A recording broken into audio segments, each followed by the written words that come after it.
안녕하세요. 고용노동부 일생활균형 사업주 세미나에 오신 여러분을 진심으로 환영합니다. 저는 오늘 우리 여러분 보시는 것처럼 우리 변화가 일상의 시대에 우리가 만들어 가야 할 조직문화라는 제목으로 우리 시대에 정말 그 적합한 조직문화, 다시 말하면 조직의 역량이 되기도 하고요. 우리 조직의 경쟁력이 될 수 있는 문화, 어떤 모습일까? 그건 어떤 걸까라는 이야기와 어떻게 우리가 그런 문화를 만들 수 있을까에 대한 이야기를 저와 여러분이 짧게 한번 나눠보고 싶습니다. 제가 오늘 주제와 좀 어울릴 것 같은 이야기 하나 가져왔거든요. 잠시 여러분과 나누고 싶습니다.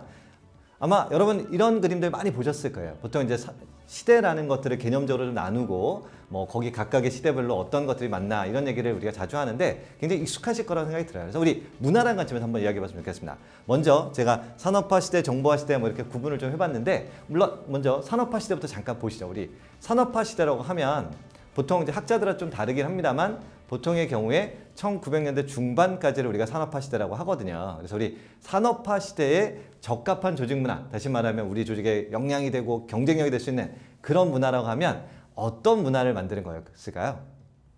아마 여러분 머릿속에 꽤 여러 가지가 떠오르실 거예요. 그렇죠? 위계적이다, 뭐 실행력이다, 뭐 이런 일사불란합니다, 뭐 이런 등등의 단어들이 많이 떠오르실 것 같은데 맞습니다. 여러분 생각하기에 정답이신 것 같은데 저는 이렇게 아주 간단하게 한번 정리해봤습니다. 이렇게 열심히 일하는 문화 이렇게 한번 해봤거든요. 영어로 표현하면 좀 더 재밌습니다. 우리 hard working culture 이렇게 제가 표현을 해봤는데 왜 그러면 이게 열심히 일하는 문화가 이때 적합한 문화냐? 우리 보통 산업화 시대다 그러면 경영의 근간이 되는 것이 무엇이냐면 자원이라는 개념입니다. 보통 우리 자원 그러면 뭐 공장이다, 기계다, 무슨 원자재다 뭐 이런 것들 있잖아요. 그런 것들이 경영의 근간이 됩니다. 그러다 보니까 보통 자원이라는 개념은 기본적으로 유한성이라는 전제를 두게 되잖아요. 그러면 자원은 유한한데 경영의 부가가치를 더 만들려면 변수를 일으킬 수 있는 건 사람밖에 없는 것 같습니다. 그래서 우리 사람이 더 열심히 일하고 더 많이 일하고 그죠? 더 많은 시간을 일하고 더 빠르게 일하고 이런 것들이 굉장히 중요했던 시대였기 때문에 열심히 일할 수 있는 문화를 잘 만들면 환경을 만들면 그 문화는 경쟁력 문화였겠죠. 그래서 사실 뭐 생각해 보면 산업화 시대의 조직 문화를 만든다는 거 생각보다 그렇게 어렵지 않았습니다. 아주 간단합니다. 뭐 이렇게 하면 됩니다. 예를 들면 산업화 시대에는 보통 이제 일단 유니폼을 다 입혀요.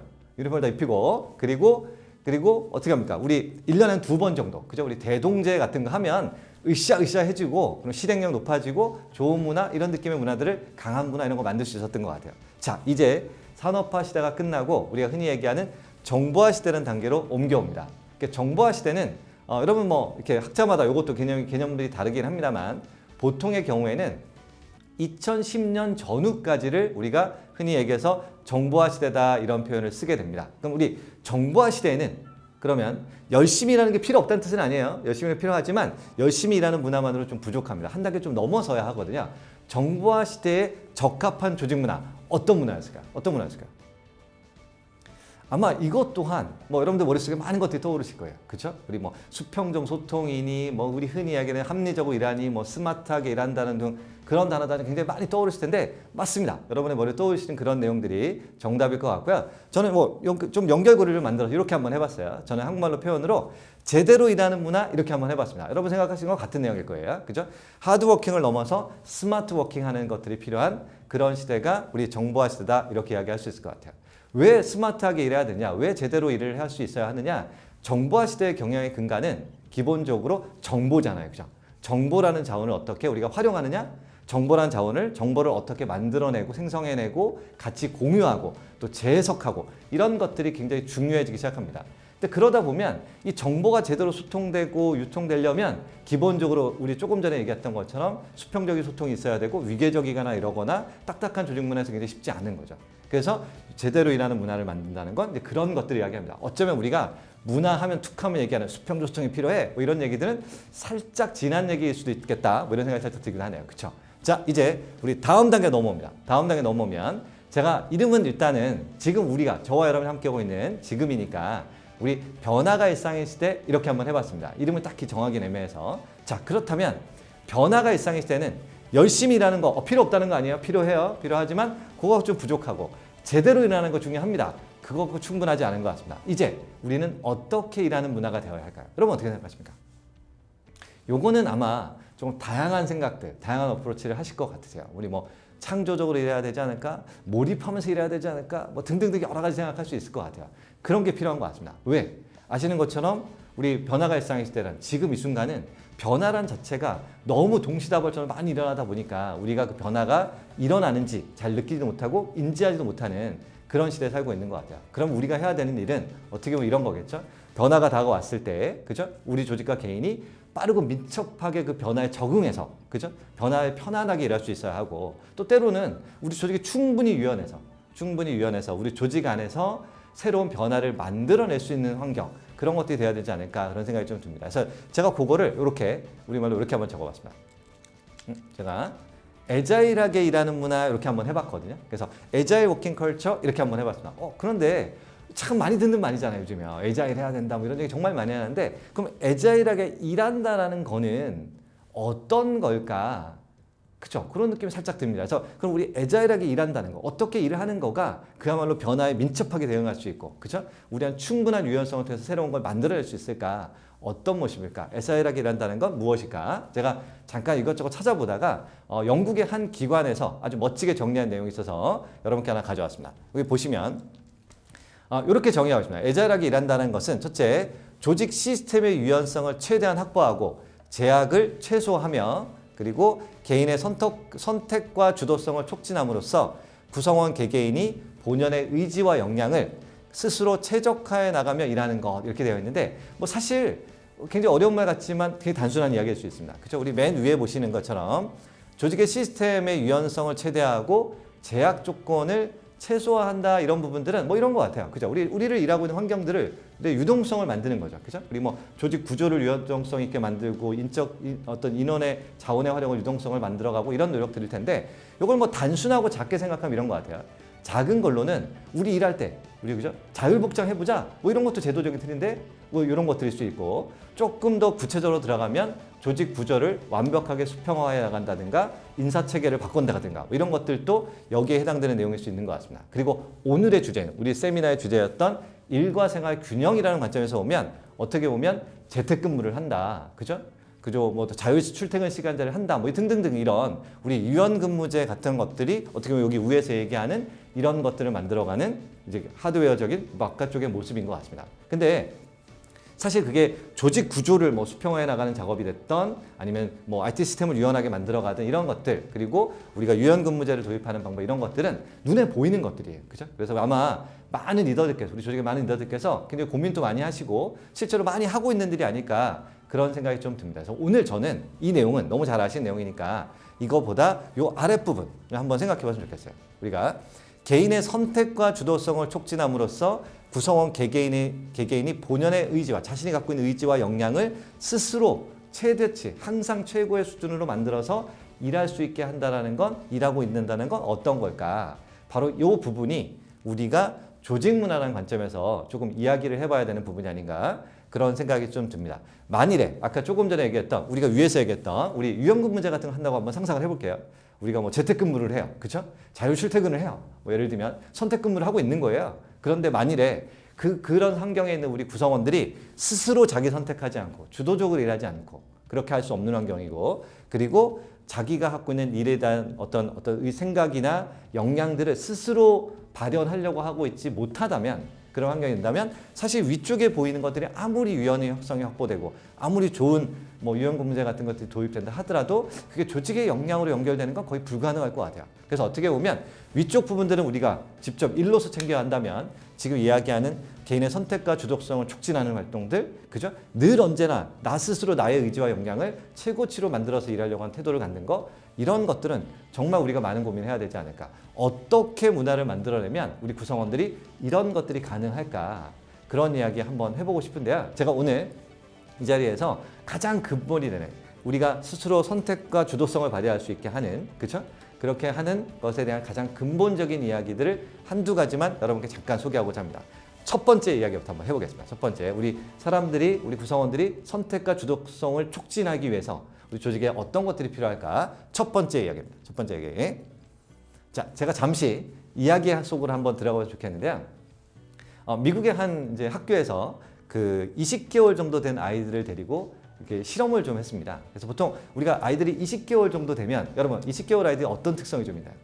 보면 20개월 아이들 막 호기심도 많고 막 행동도 좀 느린데 막 뭐라 그러죠? 뭐 잘 걷지 못하는 막 뛰어다니려고 그러고 막 이런 굉장히 열정 넘치고 이럴 때가 딱 20개월인 것 같은데 20개월 아이가 갖는 진짜 중요한 특성이 뭐냐면 정확하게 20개월이 되면 아이들이 엄마 아빠 말을 안 듣기 시작한대요. 그래서 왜 그러냐면 20개월이 되면 아이들이 자기주도성이라는 게 생기게 된답니다. 그래서 죄송합니다. 정확하게 하면 자기 정체성 이렇게 표현하는 게 맞겠네요. 라는 게 생기게 된다고 하는데 그 자기 정체성이라는 게 생기는 것이 내가 누구냐를 구분하기 시작하는 거죠. 그래서 엄마와 나는 다른 존재이니까 이제 말을 좀 안 듣기 시작하는 이게 굉장히 자연스러운 현상인 거죠. 근데 자기 정체성만이 아니라 인간이 가지고 있는 대부분의 심리학적 특성들은 20개월 정도에 다 만들어진대요. 그래서 많은 연구자들이 인간의 근본적인 특성, 인간의 근본적인 어떤 성향이라는 것들이 무엇일까라는 것을 이제 공부할 때 20개월 아이들 대상으로 해서 많이 한다고 하는데 제가 오늘 보여드리고자 하는 이 실험 하나도 딱 인간의 본성에 대한 실험을 하나 한 겁니다. 어떻게 했냐면 20개월가량 된 아이들을 일단 연구실에 데리고 옵니다. 실험실에 데리고 와서 20개월에 딱 앉혀놔요. 앉혀놓고 아이에게 혼자 놀 수 있는 놀잇감 하나 주는 겁니다. 아이가 이렇게 막 놀겠죠? 놀고 있을 때 반대편에 선생님이 딱 앉으셔가지고 이렇게 일을 하시다가 볼펜이나 종이 같은 걸 탁 떨어뜨리는 겁니다. 그러면서 아무 말도 안 하고 하고 딱 힘들어합니다. 그러면 반대편에 앉아있던 20개월 아이는 선생님 모습 딱 목격하겠죠. 그럼 그 목격한 그 아이는 자기가 놀던 놀이를 딱 내려놓고 빨딱 일어나서 주도적으로 딱 뛰어가서 물건을 집어줄까요? 아니면 자기가 하던 놀이를 계속할까요? 여러분 어떻게 생각하십니까? 아마 뭐 집어준다 아니다 여러 가지 의견이 있을 것 같은데요. 실험의 결과를 잠깐 공유하면 이렇습니다. 약 90%의 경우에 모든 아이들이 대부분 다 물건을 집어준대요. 이상하다. 우리 애는 분명히 20개월 때 안 그랬던 것 같은데 이런 느낌을 가지신 분이 계실 것 같아서 제가 지금부터 증거 영상 잠깐 보여드리겠습니다. 10초밖에 안 되니까 짧게만 보겠습니다. 증거 영상 갑니다. 자, 증거 영상이고요. 여기 아이가 이렇게 앉아있을 때 선생님이 이제 일을 하시는 거예요. 아까 말씀드린 것처럼. 그러다가 물건 하나 슬쩍 떨어뜨려 봅니다. 떨어뜨리죠? 아이 쳐다봅니다. 조금의 주저함도 없이 빨딱 일어나서 바로 물건 딱 집어줘요. 너무 예쁘지 않습니까, 여러분? 그쵸?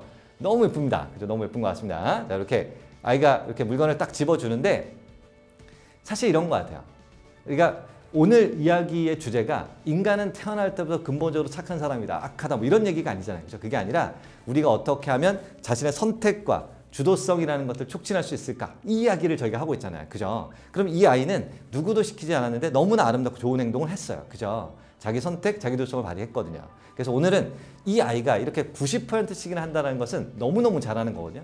이 너무너무 잘하는 아이를 더 잘하게 하려면 우리가 어떻게 해주면 될까? 그죠? 어떻게 해주면 될까요? 아마 여러분 제일 먼저 떠오르는 게 뭐 칭찬 뭐 이런 거 떠오르실 거예요. 그죠? 그래서 이 실험을 했던 학자들이 이런 생각을 해봤어요. 어떻게 하면 될까? 정말 칭찬 뭐 이렇게 우리가 생각하는 것 하면 아이가 정말 더 자기 주도적이고 선택적인 행동들을 더 잘하게 될까? 이렇게 궁금했던 거예요. 그래서 한번 실험을 해봤습니다. 어떻게 실험을 했냐면 이렇게 했어요. 이런 실험들은 보통 이렇게 진행합니다. 90% 확률로 물건을 정상적으로 잘 집어주는 아이들을 일단 집에 돌려보내는 거예요. 그랬다가 며칠 후에 아이들을 실험실에 다시 부릅니다. 그런 다음에 랜덤하게 3개 그룹을 나눠요. 놔둔 다음에 아이들을 랜덤 분리가 된 상태에서 3개 그룹에다가 각각의 조건을 달리하는 거죠. 그래서 아이들을 몇 번의 반복 학습, 다시 한번 학습이 된 후에 다시 집에 돌려보냅니다. 그리고 또 며칠 후에 아이를 다시 불러서 동일한 상황이 됐을 때 아이의 행동 패턴이 전과 후가 어떻게 달라졌을까를 측정해보면 그쵸? 어떤 조건을 달면 아이들이 더 주도적이고 선택적인 이 좋은 행동을 더 잘하게 될까? 이런 거 알게 되겠죠. 그죠? 그래서 이렇게 한번 해봤습니다. 3개 그룹을 나누고 첫 번째 그룹은 저희가 흔히 얘기해서 컨트롤 그룹 이렇게 얘기합니다. 컨트롤 그룹. 컨트롤 그룹은 뭐냐면 아무것도 하지 않는다 이 뜻이에요. 그냥. 그래서 물건 떨어뜨리고 싶고 떨어뜨리고 요것만 반복하는 거예요. 그러면 그랬을 때 조건을 줬을 때 어떻게 차이가 있는지 구분할 수 있지 않겠습니까? 그래서 우리가 보통 컨트롤 그룹 이렇게 표현을 합니다. 이렇게 하고 두 번째 그룹은 우리 많이 생각하는 것처럼 칭찬 그룹입니다. 칭찬. 아이가 물건을 집어줄 때마다 선생님이 적극적으로 예쁘다, 착하다, 고맙다 막 칭찬해 주는 거예요. 그랬을 때 아이 행동이 어떻게 변했을까 한번 보는 거고 세 번째 그룹은 어떻게 하냐면 세 번째 그룹은 아이가 물건을 딱 집어옵니다. 딱 집어 올라오는 순간 선생님이 등 뒤에 딱 숨기고 있다가 물건을 딱 집어주는 순간 220도 전기 충격을 빡 줍니다. 썰렁하네요. 스튜디오도 썰렁하네요. 제가 쓸데없는 농담한 것 같습니다. 죄송합니다. 전기 충격 아니고요. 저 나쁜 사람 아닙니다. 오해하지 마세요. 그런 사람 아닙니다. 저 아니고 자 여기서는 그냥 보상 그룹. 그죠? 우리 흔히 생각할 수 있죠. 아이에게 어떤 보상 가능할까요? 우리 사탕 주고 과자 주고 이런 거 가능하겠죠. 그죠? 20개월이니까 그런 걸 한번 해봤습니다. 이랬을 때 아이들의 행동 패턴이 어떻게 달랐을까? 한번 보시죠. 갑니다. 자, 첫 번째 컨트롤 그룹입니다. 컨트롤 그룹입니다. 자, 우리 스튜디오에 계신 분도 한번 해보세요. 소리 안 나왔더라도. 자, 컨트롤 그룹 원래 90%였습니다. 몇 프로? 몇 프로? 몇 프로? 70% 사인 나왔습니다. 그죠? 70 떨어질 것이다. 제 생각에 오늘 지금 70% 사인 주신 분께서는 분명히 N은 없다. 이런 생각에 없으시죠? 그죠? 없으실 것 같아요. 정답부터 가면 정답은 이 실험에서는 89%. 그러니까 원래 90%였으니까 이런 실험은 정확하게 1, 2% 차이 나는 건 큰 의미가 없습니다. 그래서 이거는 89%면 떨어지지 않았다. 이렇게 볼 수 있어요. 왜 안 떨어집니까, 여러분? 아이 키워보셨죠? 아이들 20개월 아이들 잘 안 지칩니다. 아시죠? 똑같은 거 또 보고 안 지칩니다. 아빠는 미치죠. 그죠? 뭐 그런 현상이 일어나잖아요. 그래서 잘 안 지쳐요. 그래서 별로 많이 떨어지지 않았어요. 별 변화가 없었다? 이렇게 봐도 상관없을 것 같습니다. 자, 이제 중요한 건 조건을 줬을 때 어떻게 했을 때 우리 아이들이 더 선택적이고 자기주도적인 자기 주도적인 행동을 더 할 것인가. 이게 중요하잖아요. 자, 두 번째, 칭찬 어떻게 했을까요? 많은 사람들이 뭐 칭찬하면 고래도 춤추고 난리니까, 그죠? 우리 애가 춤을 안 추겠습니까, 그죠? 자, 칭찬 그룹 몇 프로 갑니다. 몇 프로? 몇 프로인지 다시 한번 손으로. 네. 95%. 야, 페어합니다. 정말 오늘 페어합니다. 95% 칭찬하면 95% 올라갈 것이다. 그죠? 우리 칭찬하니까 한 5%는 올라가야 된다. 그 이상 올라가는 건 좀 욕심이다. 그런 생각이 좀 드네요. 그쵸? 그죠? 자, 95% 갑니다. 81%? 이거 좀 이상하죠? 에이, 저건 아닌 것 같은데 이런 느낌 살짝 듭니다. 근데 아마 이런 게 같기도 해요. 이거만 갖고 좀 힘든 거, 뭔가 이런 게 좀 있어야 되지 않나? 이런 생각도 약간 살짝 드네요. 그쵸? 자, 이제 세 번째 그룹 갑니다. 보상 그룹. 아이가 물건 집어줄 때마다 사탕이나 선물 같은 거 줬을 때 이 아이의 행동들이 어떻게 바뀌었을까? 합니다. 자, 원래 90%였어요. 자, 여러분, 어떻게 보면 많이 올라갈 것 같기도 하고, 그래프를 보니까 뭔가 함정이 있는 것 같기도 하고, 이런 느낌이 잠깐 듭니다. 여러분, 자유롭게 던져주세요. 한번 생각해 주세요. 보상 그룹 몇 프로? 지금 100% 나왔습니다. 100% 나왔는데 저분 분명히 사장님이세요. 제가 볼 때 사장님들이 가끔 그런 생각해요. 사장님이 100% 내가 만약 이만큼 줬으면 100% 올라가야 되는 거 아닌가? 이런 느낌 많이 받으시거든요. 100% 오늘 좋습니다. 100% 갑니다. 53% 이상합니다. 그죠? 에이, 저거는 뭔가 잘못된 것 같다. 이런 느낌을 잠깐 주고 계신데 한번 확인해 보겠습니다. 우리 제가 3그룹 아이 영상 또 10초도 안 되니까 잠깐 보고 갈게요. 3그룹 보고 갑니다. 3그룹입니다. 자, 아이가 앉아서 이렇게 뭔가 하고 있고 선생님 떨어뜨립니다, 물건을. 아이가 이제 신경도 잘 안 쓰죠. 뭐 그러든지 말든지 한번 쳐다봅니다. 뭐 어쩌라고? 막 이렇게 하고 있습니다. 그쵸? 자, 그죠? 자, 안 주워줍니다. 3그룹 아이가. 자, 돌아가죠. 이제 요 정도면 좀 믿으시겠죠? 자, 우리 이야기로 다시 돌아갑니다. 자, 이렇게 떨어졌는데, 자, 중요한 건 왜 떨어졌을까죠? 왜 떨어졌을까죠? 잠깐, 여기서 잠깐 중요한 거 하나 있습니다. 제가 이거 일생활 균형, 우리 조직문화와 관계없는 얘기인데, 그렇다고 해서 직원도 월급을 짜게 주라 이런 얘기 아니에요. 그런 얘기 아닙니다. 선택적 행동과 주도적인 사고를 하는 거에 어떤 영향을 미치는지를 얘기하고 있는 거지. 그죠? 우리 급여는 많이 주시는 거예요. 자, 갑니다. 자, 왜 떨어졌을까요, 여러분? 왜 떨어졌을까요? 우리는 굉장히 많은 생각을 해볼 수 있어요. 많은 생각을 해볼 수 있는데, 예를 들면 이런 얘기 굉장히 많이 합니다. 보상 같은 거 받을 때 익숙해지니까, 그죠? 처음에는 보상이 좀 도움이 되다가 시간이 지나면 그게 동기부여가 안 될 것이다. 뭐 이런 생각들을 좀 얘기도 많이 하시는데, 그런 생각 맞습니다. 그죠? 이 아이가 20살이라면 정답이에요. 20살이라면. 그죠? 이게 실제로 우리 많이 이론가들도 이렇게 얘기합니다. 그러니까 보상이 처음 주어졌을 때 그게 어떤 동기요인이 됐다가 일정 시간 지나면 그 보상과 나의 노력을 이게 패러티를 맞춘다고 하거든요. 사람들은 심리적으로. 그래서 나의 노력은 정성적인 거고 보상은 정량적인 거잖아요. 그러면 나의 노력에 대한 나의 평가는 정성적인 계속 올라갈 수 있어요. 그러니까 처음에는 이렇게 했다가 나의 노력은 맨날 똑같은 거 하고 있는 거예요. 근데 나의 노력의 평가가 달라지니까 이게 패러티를 딱 이루는 순간 사람들은 더 이상 뭘 해보고 싶은 욕구가 사라진다고 하죠. 그죠? 이런 거 있을 수 있어요. 20살에게는 정답입니다. 또는 뭐 어떤 분이 이런 얘기를 해요. 내가 받고 싶지도 않은 것들을 받아서 더 이상 안 하고 싶을 것이다. 뭐 이런 얘기를 해요. 안 받고 싶은 칭찬, 안 받고 싶은 선물 뭐 이런 거 있잖아요. 그죠? 이것도 마찬가지예요. 이것도 20살이면 말 되는데 20개월 아이가 그랬을까? 20개월 아이가 이 사탕 이거 나 마음에 안 드는 건데 우리 엄마는 뭐 독일제 무설탕 사탕 써주는데 여기는 엘사 사탕이래 나 안 먹어 이런 거 안 하겠죠 아이들이요. 그죠? 아이들이 지난주에 왔을 때 말이야 한 번 줄 때마다 사탕 하나씩 줬으니까 앞으로는 사탕 2개씩 안 주면 우리 단체 협상할 거야 뭐 이런 거 아이들 안 합니다. 20개월 아이들은. 그죠? 그런 거 없습니다. 그렇죠? 그럼 왜 떨어졌을까? 한쪽에서 이렇게 생각해 볼 수 있어요. 아이들이 자발성을 발휘한 거였는데 그죠? 자발성을 발휘한 거였는데 선생님이 칭찬하고 보상하는 과정에서 나의 자발성이 타에 의해서 무시됐다고 느낄 수 있을 것이다. 충분히 그럴 수 있습니다. 그렇죠? 이것 또한 어른의 경우, 20살의 경우 말되죠. 그렇죠? 20개월 아이가 그러지 않겠죠. 그렇죠? 20개월 딱 앉아있는데 선생님 물건을 딱 떨어뜨립니다. 그랬더니 20개월 아이가 그걸 딱 목격하자마자 내가 한 명의 독립된 인간으로 태어나서 타인의 어려움을 목격하고 가만히 있으면 인간다움이 아니다. 내면 깊숙이 자발성을 부글부글 끌어올려서 내가 했을 뿐인데 선생님이 하찮은 칭찬과 선물로 나를 농락해? 안 해! 20개월 아이가 절대 그러지 않겠죠. 그죠? 그건 아닙니다. 그러면 왜 떨어졌을까요? 왜 떨어졌을까요? 아까 제가 보여드렸던 그 영상 같은 실험들은 사실 80년대부터 굉장히 많은 학자들이 굉장히 다양한 컨텍스트에서 실험을 합니다. 예를 들면 지금 보여드린 것도 있지만 영상 유튜브 검색을 해보시면 많이 나오는데요. 보면은 그런 것도 있어요. 엄마가 방에서 옷걸이에 옷을 걸다가 떨어뜨렸을 때 아이가 행동하는 것들을 CCTV로 찍는 경우도 있고 다양한 상황들이 있는데 사실은 학자들이 연구해서 최종적인 결론이 뭐냐면 결론이 이겁니다. 이게 일의 즐거움 때문이다 이렇게 얘기합니다. 무슨 이야기냐면 아이에게 있어서 20개월 아이에게 주변에 떨어지는 모든 건 다 뭡니까? 주변에 떨어지는 모든 것들은 주변의 모든 것들은 그냥 호기심이에요. 호기심이고 이 아이는 그 자기 호기심을 충족하기 위한 리액션을 했을 뿐인 거죠. 그럼 이 자체는 너무 재밌는 거예요. 그죠? 그런데 칭찬받는 거 재밌습니까? 안 재밌습니까? 여러분? 너무 재밌죠, 아이한테.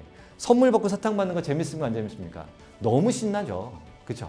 그러니까 이 순간에 재밌는 요소가 동시에 여러 개가 생기다 보니까 아이가 그 행위 자체에 대한 즐거움이 줄어들게 된다는 거죠. 그래서 첫 번째 얘기하고 싶은 건 뭐냐면 우리 구성원들이 스스로 선택하고 주도성을 발휘하고 이렇게 행동할 수 있는 스스로 자기의 의지와 역량을 조절해 나가면서 일할 수 있는 그런 환경을 만든다는 것에서 가장 첫 번째는 뭐냐면 우리 일은 즐거울 수 있다라는 생각입니다. 그런 정서를 자극하는 거예요. 이렇게 얘기하니까 어떻게 일이 즐거울 수 있어요? 이렇게 화내신 분이 몇 분 있는 것 같아요. 제가 이 수치들 벌써 한 문 이상 있네요. 그렇죠? 그렇지 않습니까? 지금 어떻게 일이 즐거울 수 있어요? 여기서 말하는 이제 즐거움은 그런 즐거움이 아니죠. 사무실 나왔더니 막 너무 웃겨, 막 일만 보면 막 너무 재밌어, 웃겨 이런 게 아니고 딱 이 아이 같은 거죠. 내가 일을 하다 보니까 일 속에 궁금한 게 있는 거예요. 인간은 궁금한 게 느껴지는 순간 견딜 수가 없습니다. 이것저것 시도합니다. 그 과정은 흥미로운 거예요. 즐거운 거죠. 그렇죠? 그리고 이것저것 시도하다 보면 내가 생각지도 않았던 순간에 딱 해결되는 느낌이 납니다. 아싸 하는 느낌이 들죠. 이런 게 일의 즐거움이라는 겁니다.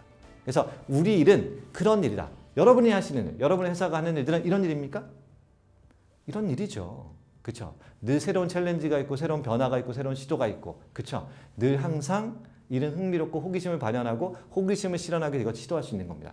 이거 시도할 수 있도록 해주는 게 필요한 거죠. 그렇죠? 우리 구성원들이 내 일은 이런 일이라고 느낄 수 있도록 도와주는 게 필요한 일인 거죠. 이게 제가 첫 번째 우리가 그러니까 스스로의 선택과 주도성을 발휘해서 일할 수 있도록 만드는 환경의 가장 첫 번째 이야기인 것 같고요. 두 번째 이야기합니다. 연결해서 가면 다나일리라고 하는 학자가 이런 실험을 했어요. 한 대학교에서 맥길 대학이라는 대학에서 실험을 했는데 이렇게 했어요. 이번에는 대상이 대학생입니다. 어린이가 아니고 대학생인데 대학생들을 연구실에 데리고 옵니다.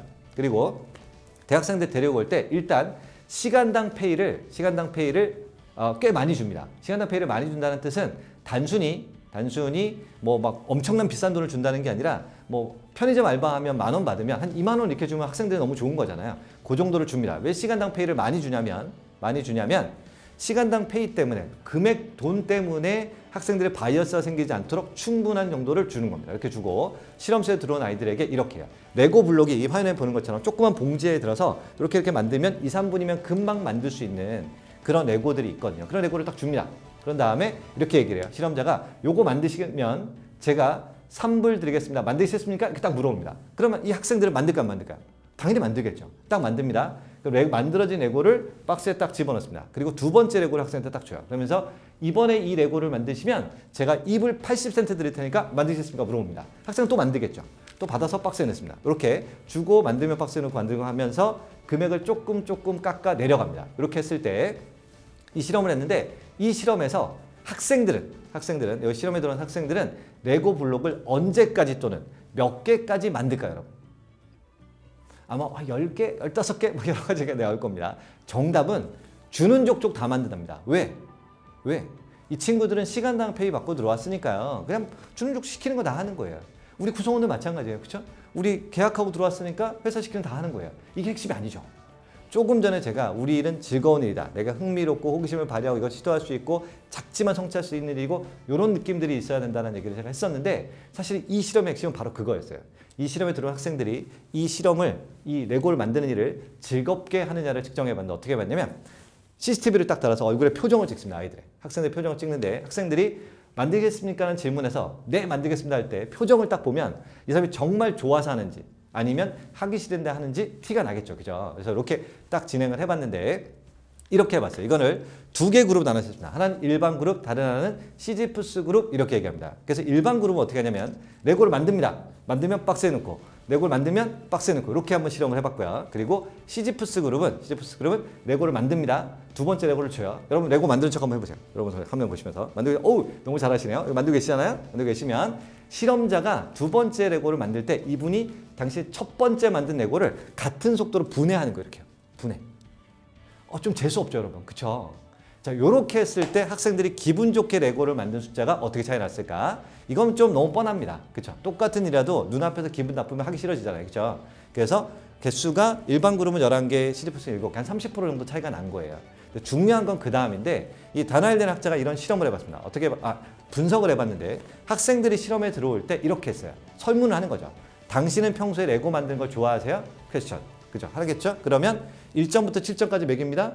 그 다음에 레고를 기분 좋게 만들 숫자를 이렇게 계산하면 관계가 나오겠죠. 그죠? 자, 일반 그룹. 여러분 어떻게 됐을까요? 너무 뻔하죠. 그쵸? 뻔합니다. 요거만큼 이렇게 올라갔을 거예요. 중요한 건 시지프스 그룹. 눈앞에서 레고를 분해했던 이 그룹은 어떻게 됐을까요? 여러분 상세되시죠? 그렇죠.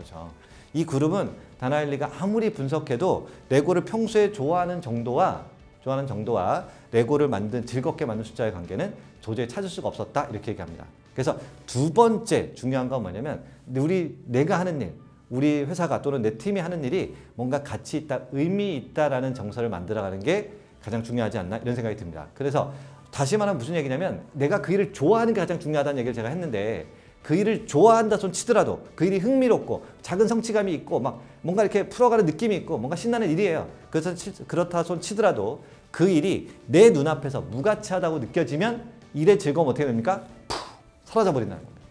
그래서 두 번째가 일의 의미에 대한 믿음, 생각들을 만들어가는 것 제가 이렇게 하고 싶은데 중요한 포인트가 하나 있습니다. 여기서 아까 레고 실험에서 일반 그룹과 시지프스 그룹에 뭔가 진짜 차이가 있었습니까?